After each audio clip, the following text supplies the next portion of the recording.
Our top story at 8, toxic waters and politics. The oil spill in the Gulf of Mexico is uncovering some dirty details. Plans are underway to try and cap the spill. But just how massive is it? And what's the politics behind what's really going on behind the scenes?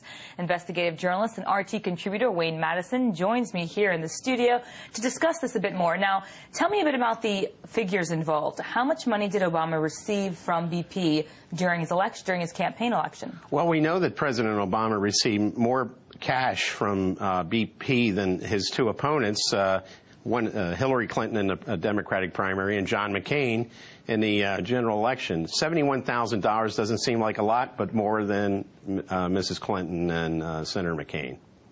So it seems as though even during the 2008 campaign season, Obama was receiving, or at least a lot of these corporations were really donating big time to Obama, although he said he was very anti-corporate donations, anti-corporations in general. Well, judging from what he's doing, not only with the oil spill, but with the Wall Street crisis, too big to fail, helping out Goldman Sachs. They were big contributors to his campaign as well. I think basically what we have in President Obama, he's been a big disappointment to people who had high hopes that he actually, his campaign promises that he was going to crack down on Wall Street were just merely shallow promises.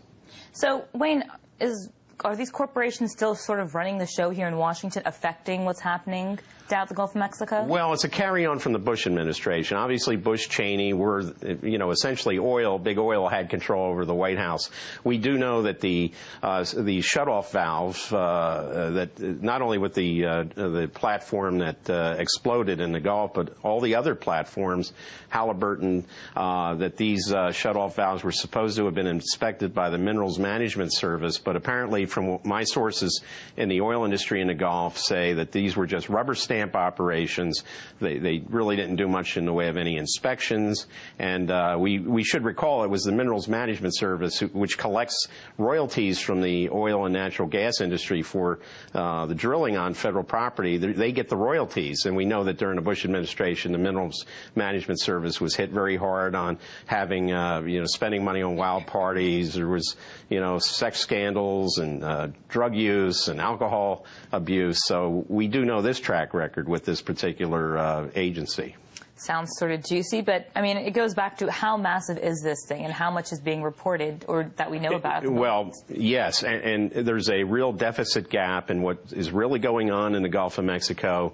Sources I have with FEMA, the Federal Emergency Management Agency, the Army Corps of Engineers, and the Florida Department of Environment are all saying, first of all, this is something they've never dealt with before. The magnitude of this is unbelievable. The Corps of Engineers try to get access to some NASA photos from satellites showing how extensive this oil slick is, because what we're seeing is where the crude oil is really in high density, but when you look at the NASA photos, it's spread out over a much larger area. The submersibles that are on the bottom are what they're seeing are images of what looks like a gaping chasm just spewing oil out. So it's really not a leak from a pipe, it's a leak from the seabed. So it's huge. There's a danger that this spill could get caught up in the Gulf Stream, come up the eastern seaboard, and not only could it decimate the fishing grounds of the Gulf of Mexico, but if it gets in the Gulf Stream, it's the East Coast and eventually the Grand Banks off of Newfoundland, which is one of the richest fishing grounds in the world. So from what you know, is BP involved in any kind of PR moves to try to placate this as nothing so big and I guess try to get our concerns off what they might be doing behind the scenes with the administration? Well, they are. We have this litigation fund. It's capped right now at $75 million. BP has been negotiating with the Obama administration to raise that to $10 billion, but I'm hearing that this could potentially be a $1 trillion disaster. $10 billion is a drop in the bucket. Fascinating stuff. That's Wayne Madsen, RT contributor and investigative journalist here in Washington.